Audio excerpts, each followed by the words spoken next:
Bonjour à tous et bienvenue dans cette vidéo grammaticale intitulée Infinitive Clauses, la proposition infinitive.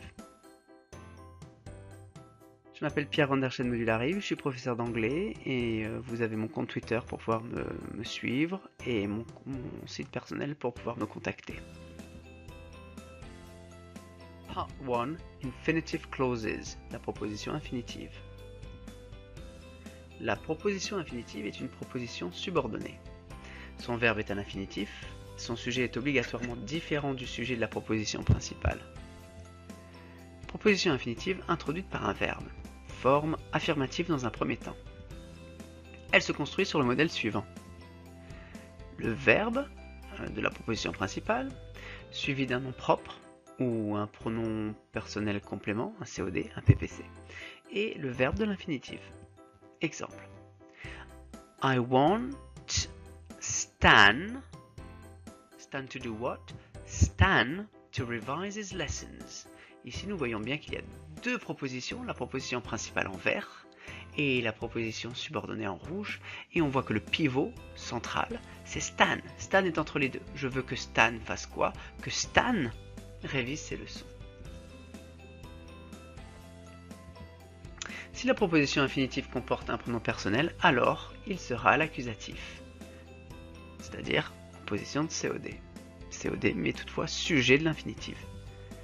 C'est-à-dire les pronoms personnels deviendront me, you, him, her, it, us, you and them, qu'on verra dans un tableau plus bas. He wants us to go to the cinema next Saturday. Il veut que nous allions au cinéma samedi prochain. Dans ce tableau, vous avez les pronoms personnels sujets et pronoms personnels compléments. Notez que you singulier devient you pluriel en pronom personnel complément.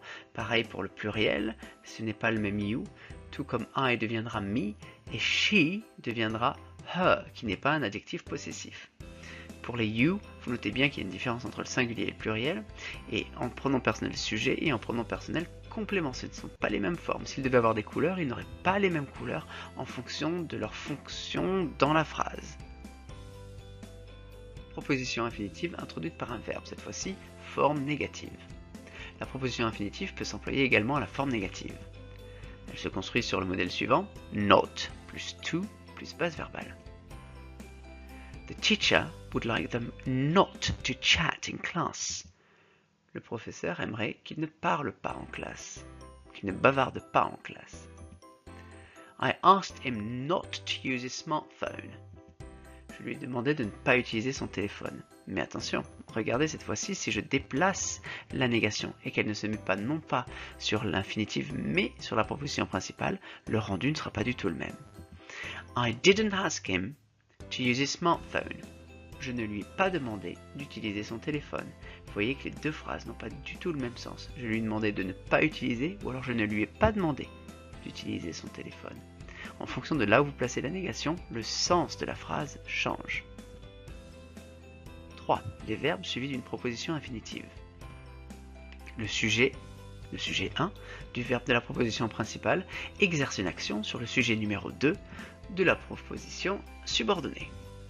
Cette action peut prendre la forme d'un conseil, d'une demande, d'une attente, d'un avertissement, d'une permission. La proposition infinitive est alors introduite par des verbes tels que to ask, demander, ou encore to persuade, qui veut dire persuader, to allow, autoriser, to advise, conseiller, je te conseille de faire ci ou de faire ça, to expect, s'attendre de quelqu'un qu'il fasse ceci ou cela, to warn, qui veut dire avertir, to false, qui est relativement transparent, to tell, qui veut dire dire. Mom told us to tidy our bedrooms. Maman nous a demandé de ranger nos chambres. Cette fois-ci, nous n'avons pas le verbe want, nous avons told. On pourrait avoir would like aussi à la place. My parents expect me to pass the GCSE. Mes parents attendent de moi que j'obtienne le DNB, le brevet des collèges. I advise you not to be cheeky. Je vous conseille de ne pas être effronté ou de ne pas être insolent. Well, that's it mainly. Thank you for following me.